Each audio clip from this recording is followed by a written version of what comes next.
कधीच नाही चुकणार तुमचे फेवरेट टीव्ही शोज झी5 सोबत, तेही एकदम फ्री। लक्ष्मीताई, भावना दिसत नाहीये, कुठे बाहेर गेलीये का? हो, आनंदीला घेऊन डॉक्टरांकडे गेली आहे. देव पण कधी कधी चांगल्या माणसांची अशी परीक्षा बघतो. हो ना, सिंचनाने सगळं सांगितलंय. खरंच खरंच खूप वाईट वाटलं. अहो, म्हणून तर आलोय. जेव्हा आपली लेक दुःखी असते तेव्हा कसं वाटतं हे आम्हाला चांगलं माहिती आहे.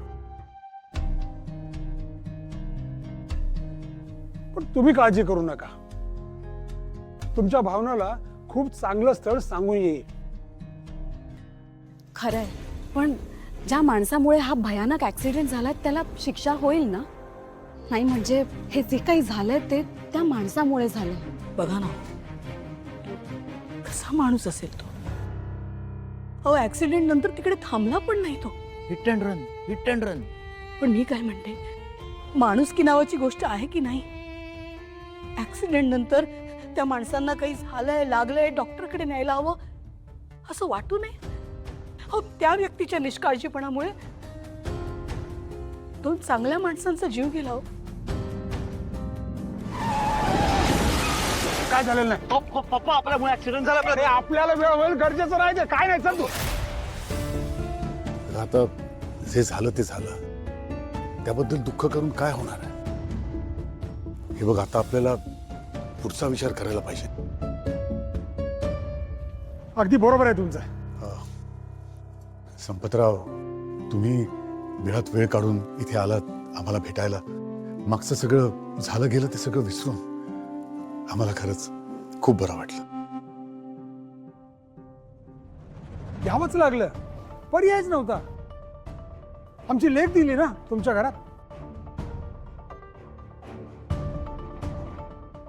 काय हो, मला असं समजलंय तुमची पोलिसात चांगली ओळख आहे. मग तुम्ही त्या पोलिसांना सांगून त्या गाडी उडवणाऱ्याला शिक्षा का नाही करत? हा, तुरुंगात टाका त्याला, आयुष्यभर खडी फोडू देत त्याला.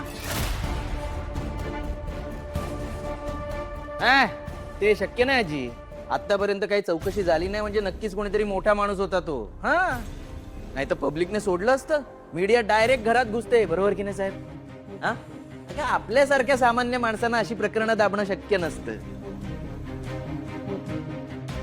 पण साहेब, आता गेलेली माणसं तर गेली, ती काय परत येणार नाही. पण तुम्ही आम्हाला नुकसान भरपाई काही मिळवून देऊ शकलात तर हे बघा, सारखं तेच तेच बोलून उगाच तुम्हाला त्रास होईल. आता राहिला प्रश्न त्याला शोधायचा आणि शिक्षा द्यायचा. हे सगळं तुम्ही माझ्यावर सोडा. झी5 ॲप डाउनलोड करा आणि पहा सर्व एपिसोड्स एकदम फ्री।